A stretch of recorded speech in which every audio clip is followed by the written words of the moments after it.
नमस्कार, स्वागत है आपका इंडिया न्यूज 28 में। ये बात करते हैं मध्य प्रदेश की कुछ खास खबरों की। मध्य प्रदेश की रीवा में विधानसभा अध्यक्ष ने किया नमो प्रदर्शनी का उद्घाटन। भाजपा कार्यालय अटल कुंज में लगाई गई नमो प्रदर्शनी। देश के प्रधानमंत्री नरेंद्र मोदी के जन्मदिन के अवसर पर पूरे प्रदेश में कार्यक्रमों का आयोजन किया जा रहा है। इसी कड़ी में प्रधानमंत्री मोदी के जन्म दिवस 17 सितंबर से गांधी जयंती 2 अक्टूबर तक सेवा दिवस के रूप में मनाया जा रहा है। भाजपा कार्यालय में आयोजित कार्यक्रम में मध्य प्रदेश विधानसभा अध्यक्ष गिरीश गौतम, सांसद जनार्दन मिश्रा के साथ रीवा विधायक राजेंद्र शुक्ला सम्मिलित हुए। पत्रकारों से चर्चा करते हुए विधानसभा अध्यक्ष गिरीश गौतम ने कहा कि भारतीय जनता पार्टी और मध्य प्रदेश सरकार ने एक संकल्प लिया है। गौतम ने कहा कि प्रधानमंत्री के लिए कि उनके जैसा व्यक्तित्व वाला कोई आदमी नहीं है। प्रधानमंत्री के लिए किए गए कार्यों संकल्प को याद दिलाना इस कार्यक्रम का उद्देश्य है।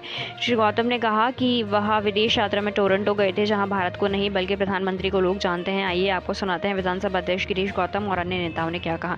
युवा संवाददाता मनोज तिवारी की रिपोर्ट। 17 सितंबर के जन्म दिवस से लेकर के महात्मा गांधी के 2 अक्टूबर तक ये सेवा दिवस के रूप में मनाने का फैसला किया गया। स्वाभाविक तौर पर भारतीय जनता पार्टी और मध्य प्रदेश की सरकार ने एक संकल्प के साथ इसको पूरी तरह से आयोजित किया गया है। केवल इतने कहना चाहते हैं कि नरेंद्र मोदी के व्यक्तित्व का दूसरा कोई व्यक्ति है नहीं। तो व्यक्तित्व कोई ऐसा नहीं मिल गया कि नरेंद्र मोदी है इसलिए व्यक्तित्व मिल गया।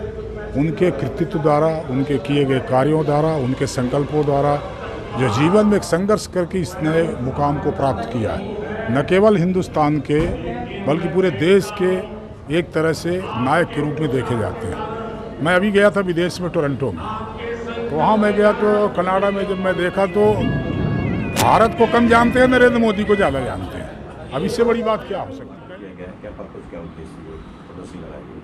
विश्व के सबसे लोकप्रिय नेता हमारे देश के यशस्वी प्रधानमंत्री आदरणीय नरेंद्र मोदी जी के जन्म दिवस 17 सितंबर से लेकर 2 अक्टूबर तक इसे हम सेवा पखवाड़ा के रूप में मना रहे हैं, क्योंकि हम जानते हैं कि मोदी जी के प्रधानमंत्री कार्यकाल के 8 वर्ष सेवा, सुशासन और गरीब कल्याण को समर्पित रहे हैं। साथ ही उन्होंने गरीबों के जीवन स्तर को उठाने के लिए और विश्व के अंदर भारत की एक साख वर्चस्व बनाने के लिए कई ऐतिहासिक निर्णय लिए हैं। उनका पूरा का पूरा जीवन ही हम सब के लिए प्रेरणादायी है। इसी सेवा पखवाड़ा के तहत 17 सितंबर से 2 अक्टूबर गांधी जयंती और पंडित लाल बहादुर शास्त्री जयंती तक भारतीय जनता पार्टी द्वारा विविध प्रकार के सेवा के रचनात्मक और वैचारिक प्रबोधन के कार्य किए जा रहे हैं।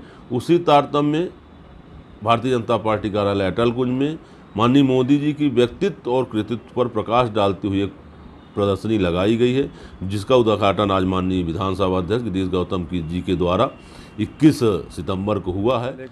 महात्मा गांधी और लाल बहादुर शास्त्री जी के जन्मदिन तक ये सेवा पखवाड़ा भारतीय जनता पार्टी मना रही है। और इस प्रदर्शनी को देख के ऐसा लगता है कि कोई भी व्यक्ति जन सरोकारों से जुड़ करके और किस तरह से छोटी छोटी चीज़ों को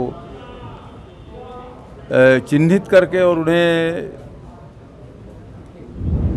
एक सफलता के मुकाम तक पहुंचा करके देश को आगे कैसे बढ़ाया जा सकता है। चाहे वो बालपन से उनका जो घड़ियाल पकड़ने का मामला रहा हो, चाहे स्कूल जाने का रहा हो, माताजी के साथ जो उन्होंने अपने पल जो समय बिताया उस कष्ट को झेला, और वो सारी चीज़ें उनके दिमाग में मानस पटल पर अंकित रहीं। और जब उनको मौका मिला तो उन्होंने इस देश का कायापलट करने के लिए गरीब से गरीब आदमी से लेकर के, नारियों का सम्मान से लेकर के, उनकी सुरक्षा से लेकर के, और देश को विश्व गुरु को के स्थान पर ले, दुनिया में विश्व गुरु तक बनाने का जो संकल्प है वो सब इस प्रदर्शनी में दृष्टिगोचर होता है। जन्मदिन 17 सितंबर से लेके और 2 अक्टूबर महात्मा गांधी जी के जन्मदिन तक जो सेवा सप्ताह और मुख्यमंत्री जन सेवा अभियान मध्य प्रदेश के अंदर शुरू हुआ है, उसके अंदर प्रधानमंत्री मोदी जी ने जो ऐतिहासिक काम किए हैं, उनके जन्म से लेके और उनका वैराग्य में जाना, फिर राजनीति में वापस आना, और फिर सारी दुनिया में जिस तरीके से उन्होंने भारत का परचम लहराया है और वैश्विक नेतृत्व के रूप में उभर के सामने आए हैं, उनके प्रदर्शनी का आयोजन यहाँ पर भारतीय जनता पार्टी जिला रीवा के तत्वावधान में जो हुआ है, उसका उद्घाटन आज आदरणीय स्पीकर साहब ने किया है। और उनके पूरे जीवन परिचय को इस प्रदर्शनी में देखने के बाद, चित्रों को देखने के बाद प्रेरणा मिलती है कि जनसेवा के क्षेत्र में कोई भी व्यक्ति जब समर्पण के साथ काम करता है तो जनता का उसको आशीर्वाद भी मिलता है और वो देश के और समाज के को आगे बढ़ाने में किस तरीके से काम करता है। तो मेरी अपील है कि सारे लोग यहाँ पर आकर भारतीय जनता पार्टी के कार्यालय में और मोदी जी के जीवन से जुड़ी हुई जो प्रदर्शनी यहाँ पर लगाई गई है भारतीय जनता पार्टी जिला रीवा के द्वारा, उसको ज़रूर देखें, उससे प्रेरणा लें।